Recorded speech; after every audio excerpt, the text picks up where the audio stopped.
Queridos, a paz do Senhor Jesus. A palavra de Deus diz que devemos remir o tempo, porque os dias são maus. Então nós temos que aproveitar o nosso tempo com aquilo que é interessante para a gente. Não podemos gastar nosso dinheiro naquilo que não é pão, naquilo que não está retorno. O tempo é algo precioso que o Senhor nos deu, né? Esse estou falando a respeito do Cronos, que é o tempo do homem. Às vezes perdemos tempos naquela televisão, enquanto poderíamos estar lendo livros interessantes, né? E para que é um livro mais interessante, importante, que é a palavra de Deus? Quanto mais nós buscamos melhorar o nosso conhecimento a respeito da palavra de Deus, mais amor nós temos e carinho por essa palavra maravilhosa, onde muitos já tentaram deturpar, destruir, e todos eles que se aprofundaram, se apaixonaram. Ela é viva, eficaz, ela é mais penetrante que qualquer espada de 2 gumes. Eu, quando leio a Bíblia, eu gosto de dividir por seções, eu gosto de dividir os contextos, contexto político, cultural, contexto histórico, religioso, e a gente vai nos deliciando assim na palavra de Deus. Ela é maravilhosa. E dentro dessa epidemia, né, que tem abalado o mundo, talvez tivesse escrito da forma que está acontecendo aí, tivesse aqui na Bíblia, muita gente ia se levantar e fazer as suas críticas à palavra de Deus. Imagina a Europa, entre outros países, um grande recurso, ela entrar assim e sacudir, né? Sacudir a Itália. Claro que a gente fala isso com o coração triste, a gente vê tanta gente morrendo, não é motivo de alegria. Mas se tivesse escrito, o pessoal dizer aonde eles têm recursos, eles iriam deturpar o que está escrito. Mas está aí a realidade. E aí, quem pode deturpar agora? Grupos se levantaram, desfazendo da palavra de Deus, levantaram contra o cristianismo. Deus está sacudindo a videira.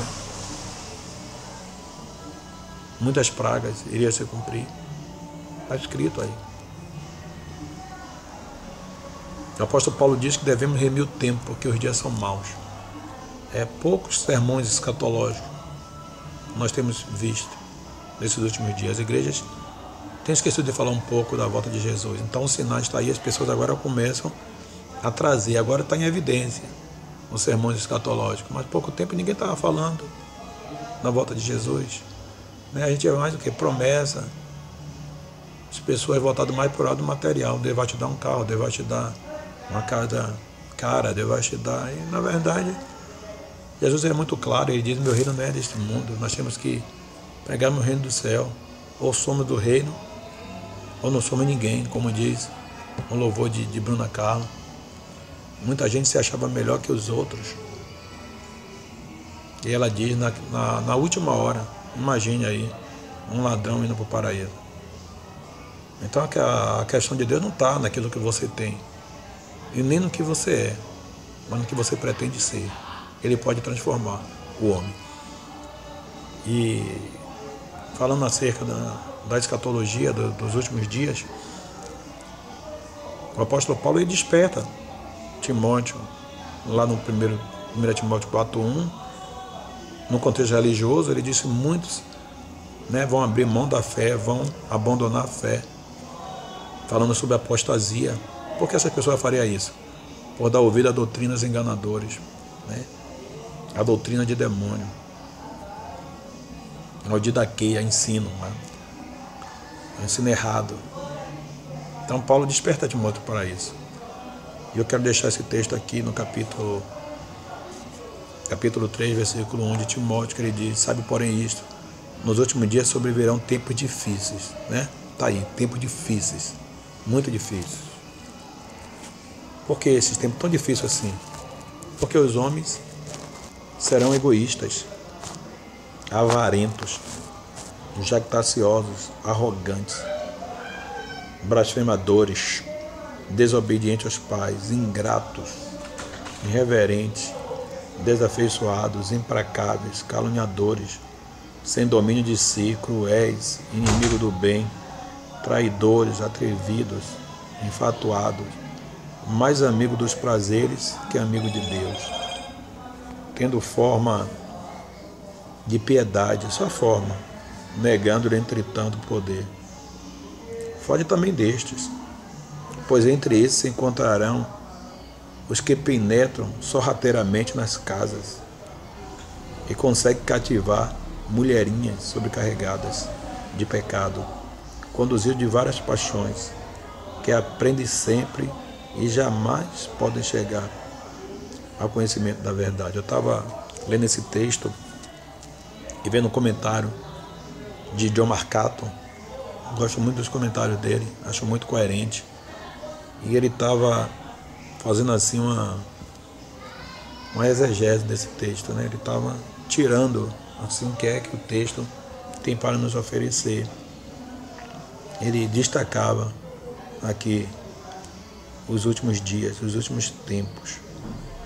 Ele diz: essa expressão refere-se a o tempo desde a primeira vinda do Senhor Jesus.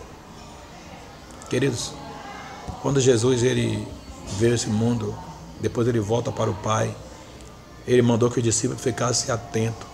Dentro da época que ele estava com os discípulos, ele já alertava acerca disso. Os discípulos estavam ali preocupados, pedindo sinal. A gente vê Jesus ali no templo, o pessoal admirando, né? Os discípulos: Senhor, que coisa linda, olha para aí. Admirando aquele templo, né? A arqueologia diz que aquele templo foi feito por Herodes, ali a partir do ano 20. Né? Começou com Salomão, aí veio um segundo templo levantado por Herodes. E diz que era uma maravilha. Na sua época, era uma das construções assim, de destaque, ou seja, era destaque.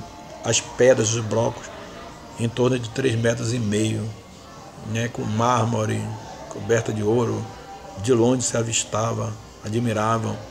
E os discípulos admiravam. Jesus diz: não ficará pedra sobre pedra que não seja derribada. E aí começa a falar acerca dos últimos dias. E ele começa a mostrar aos discípulos os sinais. E os discípulos preocupados com o tempo. Daí, tempos difíceis, né? Homens arrogantes. Ele vai trazer assim uma relação. E John Marcato, no seu comentário, ele vai destacar, ele vai falar sobre esses tempos difíceis. Ele diz: a palavra difícil é usada para descrever a natureza selvagem de dois homens possuídos por demônio, né? Fazendo referência lá em Mateus 8, 28. A palavra traduzida por tempos tem a ver com época, e não com tempos cronológico ou calendário, né? Épocas. E serão sucessivas épocas. E essa é uma das épocas. Praticamente é um dos sinais assim de forma universal, assim como foi o dilúvio, que alguns acham que foi local. Aqui também não é local, é universal. Todos atingidos, principalmente os poderosos, né, foram atingidos.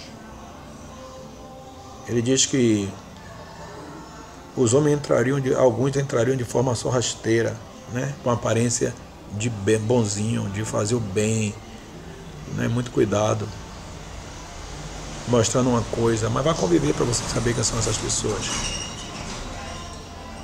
Muita gente caiu no laço, hoje estão presos aí. Fala referência àqueles que aprendem sempre, mas nunca chegam ao conhecimento da verdade, né? A gente vê pessoas que foram para a faculdade, fizeram o doutorado, fizeram bacharel, doutorado, pós-doutorado, mas a gente vê umas atitudes tão irracional, tentando justificar alguns tipos de movimentos que eu aqui não quero entrar, não quero enfatizar isso aqui, eu quero somente ficar preso ao que diz aqui o texto, né? Os últimos dias, tempos difíceis, comportamento das pessoas, arrogância, a irreverência, a falta de fidelidade, traidores, né? O atrevimento, pessoas que ouvem sempre, mas nunca aprendem. nunca chega ao conhecimento da verdade. Pois é, queridos, fica pra gente esse texto, meditarmos nesse tempo difícil, né? E buscar em Deus a misericórdia. Deus te abençoe poderosamente, em nome de Jesus.